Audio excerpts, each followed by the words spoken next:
Hello दोस्तों।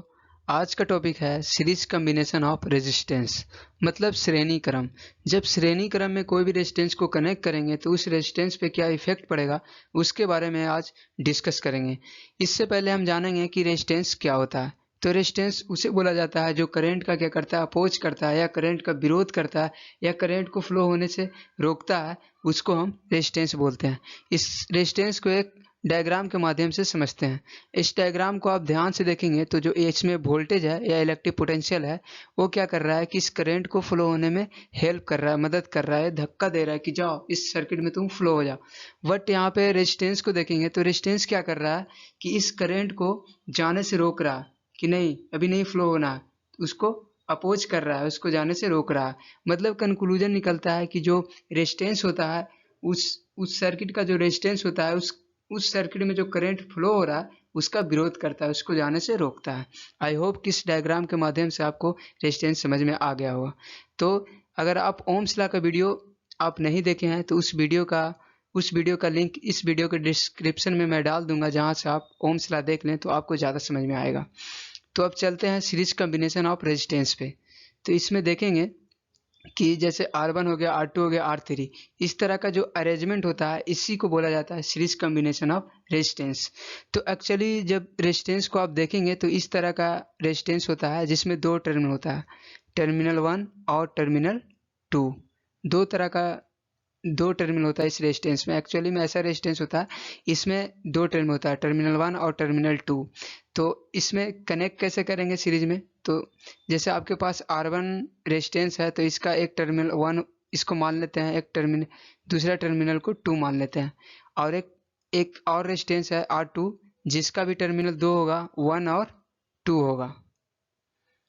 तो simply जो सीरीज कनेक्शन होता है उसमें क्या होता है कि जो R1 का सेकेंड टर्मिनल है, जो R2 का फर्स्ट टर्मिनल है, उसको कनेक्ट जब आप कर देंगे इस तरह से कनेक्ट कर देंगे तो इसी को बोला जाता है सीरीज कॉम्बिनेशन ऑफ रेजिस्टेंस। इस तरह का जो अरेंजमेंट होता है, इस तरह से जो कनेक्शन किया जाता है उसी को बोला जाता है सीरीज कॉम्बिनेशन ऑफ रेजिस्टेंस। यहाँ पे देखेंगे तो R1 का ये फर्स्ट टर्मिनल है, R2 का यहाँ R1 का सेकेंड टर्मिनल है, R2 का यहाँ फर्स्ट टर्मिनल है, और यहाँ पे R2 का सेकेंड टर्मिनल है और R3 का यहाँ पे फर्स्ट टर्मिनल है और R3 का यहाँ पे सेकेंड टर्मिनल है। तो सेकेंड फर्स्ट से इस तरह से अरेंजमेंट जो किया जाता है इसी को बोला जाता है सीरीज कॉम्बिनेशन ऑफ रेजिस्टेंस। और आगे इसमें देखते हैं कि आगे क्या होता है। तो आगे देखेंगे आप तो इस एक सर्किट डायग्राम है जिसमें एक रेजिस्टेंस R1 है, R2 है, R3 है। इसके अक्रॉस जो वोल्टेज है वो क्या है, V1 है।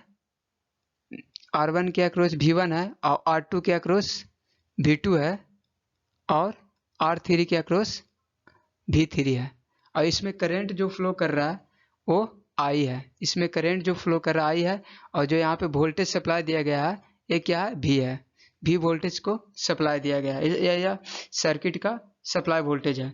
और ये जो V1 V2 और V3 है वो क्या है, रेजिस्टेंस के अक्रॉस जो वोल्टेज ड्रॉप होता है वो है। तो यहाँ पे देखेंगे कि जो सीरीज कॉम्बिनेशन होता है उसमें क्या होता है। तो इसमें देखेंगे कि इसमें जो I करंट फ्लो कर रहा है वही R1 पे जा रहा है, R2 पे जा रहा है, R3 पे जा रहा है। तो यहाँ पे हम बोल सकते हैं कि जो करंट होता है इसमें उस सेम होता है।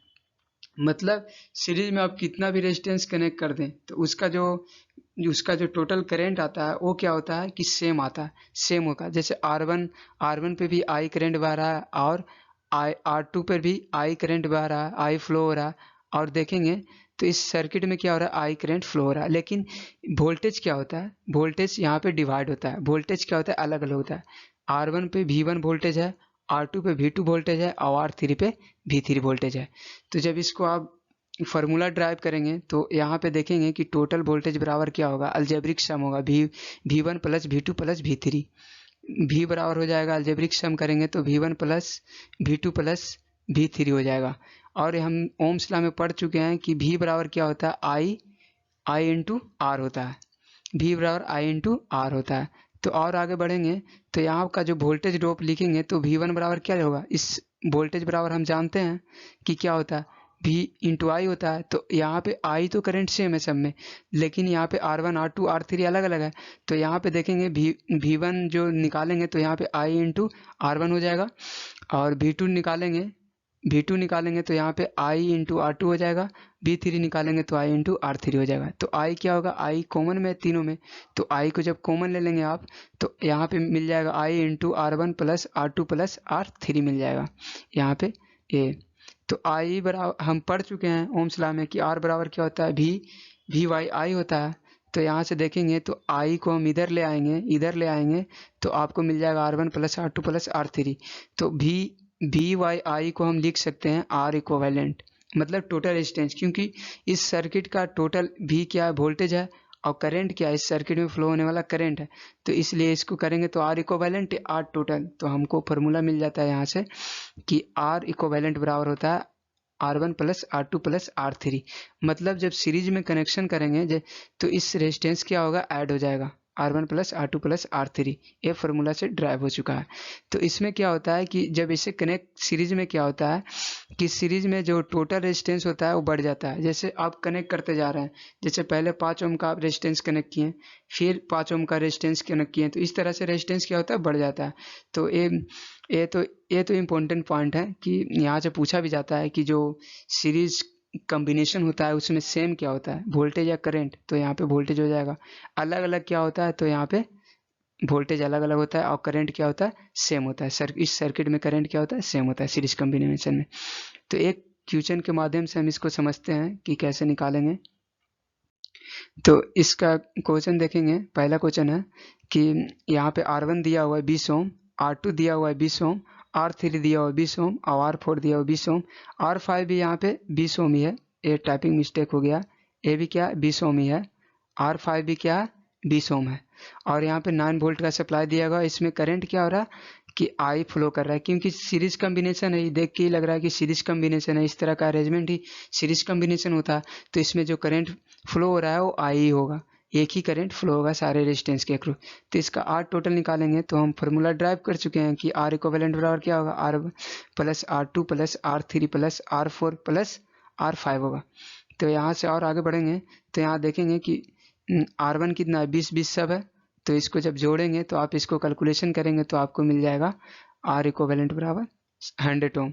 और आपको वोल्टेज कितना दिया हुआ है, 400, यहाँ पे वोल्टेज कितना दिया हुआ है, तो 9 वोल्ट दिया हुआ है। तो आप यहाँ से करंट आप निकाल सकते हैं। तो करंट बराबर क्या होता है, करंट बराबर होता है V बाई R। तो जब इसको V बाई R करेंगे तो 9/100 करेंगे तो आपको मिल जाएगा 0.09 एम्पियर। तो इस तरह से इसको किया जाता है। तो ये मेन इंपॉर्टेंट फार्मूला ये हो गया कि R इक्विवेलेंट बराबर R1 plus R2 plus R3 plus R4 plus R5। ये क्वेश्चन मैं आप लोगों को देना चाहता हूँ, जो आप कमेंट बॉक्स में कमेंट करें।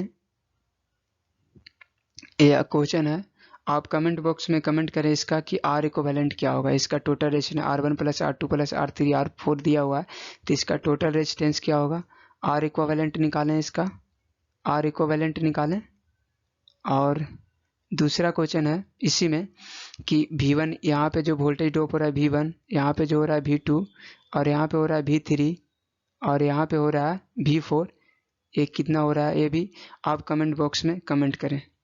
तो आई होप कि ये वीडियो आपको समझ में आया होगा। अगर ये वीडियो आपको अच्छा लगता है तो हमारे चैनल को सब्सक्राइब करें एंड लाइक करें एंड वीडियो को शेयर करें। Thank you for watching.